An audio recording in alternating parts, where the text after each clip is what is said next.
Mkali wa hizi kazi, mkali wa usajili, Engineer Hersi Said tayari ameshaingia kwenye gemu na ameanza kufanya yake kuhakikisha Yanga ya msimu ujao inakuwa ni tishio, kuhakikisha Yanga ya msimu ujao inafanya vizuri. Na kabla hajaanza kufanya usajili, basi ameweza kuwafukuza, kuwafurusha, kuwaondosha kwenye kikosi cha Yanga nyota ambao walishindwa kuonesha uwezo wao kwenye ligi kuu ya NBC Premier League pamoja na yale mashindano ya CAF Champions League. Leo tumeweza kuandalia listi ya nyota 9 ambao Yanga wataenda kuacha, ambao Yanga wamepanga kuweza kuachana nao msimu huu.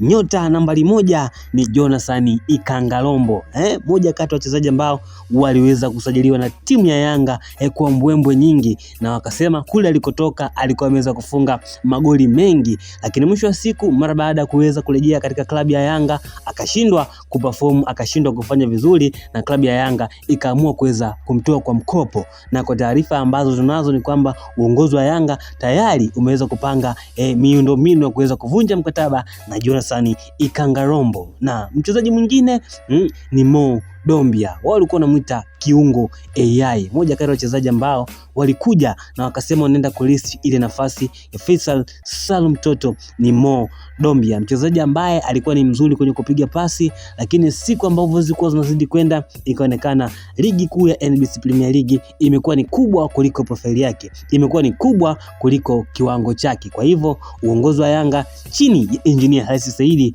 ilibidi waweze kumwacha na wakamtoa kwa mkopo, na mwishoni mwa msimu wamepanga kuweza kuachana naye kabisa na kuweza kumsajili mtu mwingine ambaye atakuwa ni mbadala wa Mohamed Mo Dombia. Mchezaji mwingine ambaye wameweza kupanga kumwacha ni Bala Musa Conte, naye huyu aliweza kusajiliwa kwa mbwembwe kubwa. Ikasemekana ni kwamba upande wa pili walikuwa wanamhitaji, lakini wakashindwa kuweza kupata saini yake, wakashindwa kuweza kumpata, na Yanga wao wakaweza kupata saini ya Musa Bala Conte. Lakini kitu cha ajabu ni kwamba akashindwa kuonesha kile ambacho alikuwa anakionyesha kwenye ile klabu yake ya CS Sfaxien kutokea kule nchini Tunisia. Bwana, ikawa ndo hivyo na klabu ya Yanga ikaweza kumwacha mwishoni mwa msimu, inaachana kabisa na Musa Bala Conte. Mchezaji mwingine ambaye Yanga itaenda kuachana naye mwishoni mwa msimu huu ni Djigui Diarra, moja kati ya magolikipa wazuri sana kwenye